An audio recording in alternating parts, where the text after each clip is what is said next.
let me be blunt. If your blood pressure rises every time the market drops, you're not investing, you're gambling with better vocabulary. I've watched grown adults stare at red numbers on screens like the sky itself was collapsing. I've watched people sell everything in fear, lose sleep for months, and then buy back in only after prices recovered. That's not bad luck. That's bad behavior. If you're over 50, worried about retirement, scared that one market crash will erase everything you built, then listen carefully, because panic has probably cost ordinary people, said panic, not the. I know what anxiety feels like.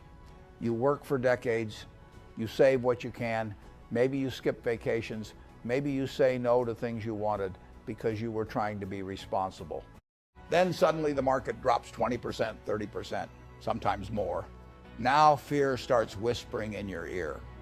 What if this time is different?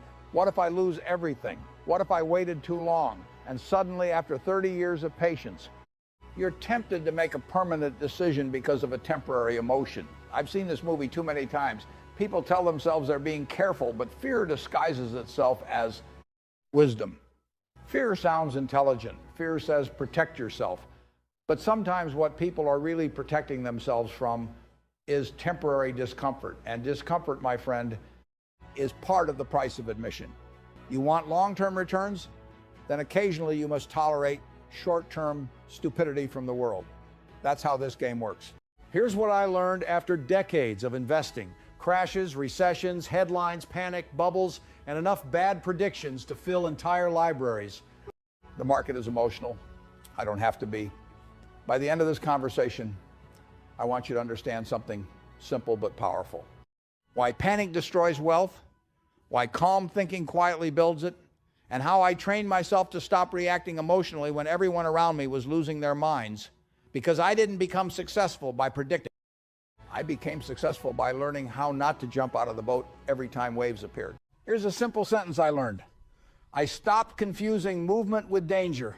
The market moves. That's what it does. Rain falls, markets fluctuate. Years ago, I watched people behave like every decline meant civilization itself had ended. Headlines screaming, experts sweating on television, everybody suddenly pretending certainty exists. Funny thing about experts, they're confident right up until they're wrong. And markets have a cruel sense of humor. They punish emotional certainty. I become garbage because nervous people hit the sell button. If a grocery store near my house had a discount sale tomorrow, I wouldn't panic. Yet somehow people panic when investments go on sale. Makes no sense. Practical takeaway? Before reacting to bad news, ask yourself, has the business changed or have emotions changed? Those are not the same thing. It's expensive, very expensive. And here's the sneaky part. Fear always feels reasonable in the moment.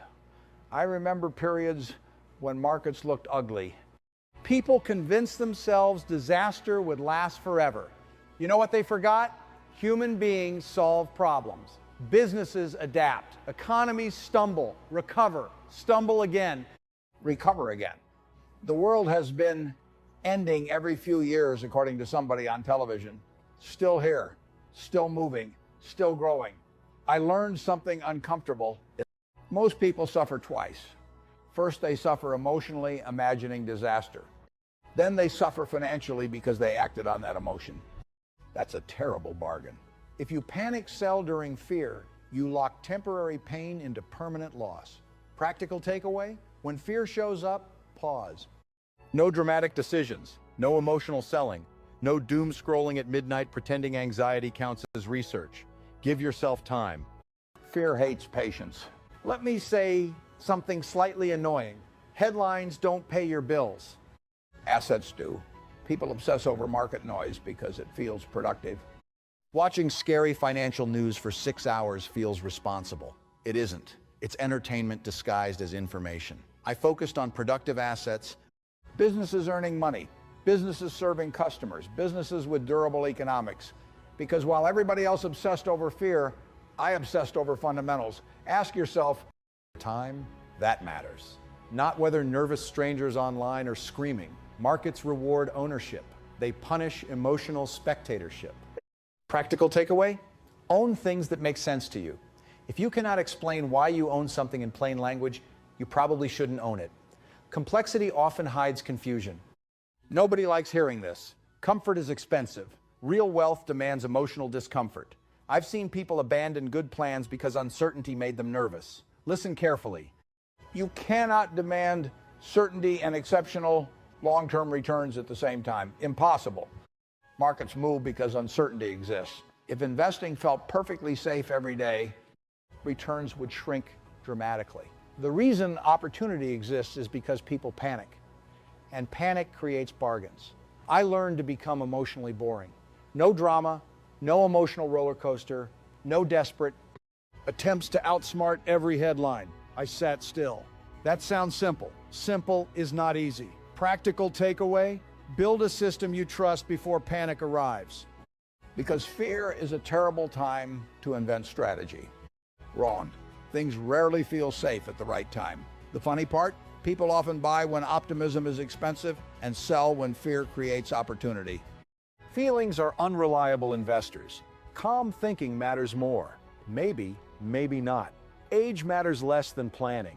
If volatility terrifies you, The answer isn't panic. The answer is allocation. Too much risk? Adjust intelligently. But abandoning long-term thinking because fear creates more problems. You don't solve anxiety with impulsiveness. I've met smart people, very smart people, still wrong, constantly. Prediction is overrated, preparation matters. More. I never built confidence by pretending I knew the future. I built confidence by preparing for uncertainty. Big difference. When markets panic, I want you to remember this. No emotional decisions. bad moods produce expensive outcomes. Pause. Ask one question. Has reality changed or just sentiment? Fear exaggerates. Own quality assets appropriate for your stage of life. Don't gamble. Don't overcomplicate. Keep emergency savings. Reduce unnecessary debt. Financial resilience creates emotional, Compounding rewards stubborn calm. Time matters more than excitement. Here's what I want you to remember.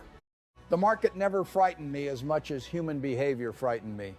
I've watched people sabotage decades of progress because they mistook fear for wisdom.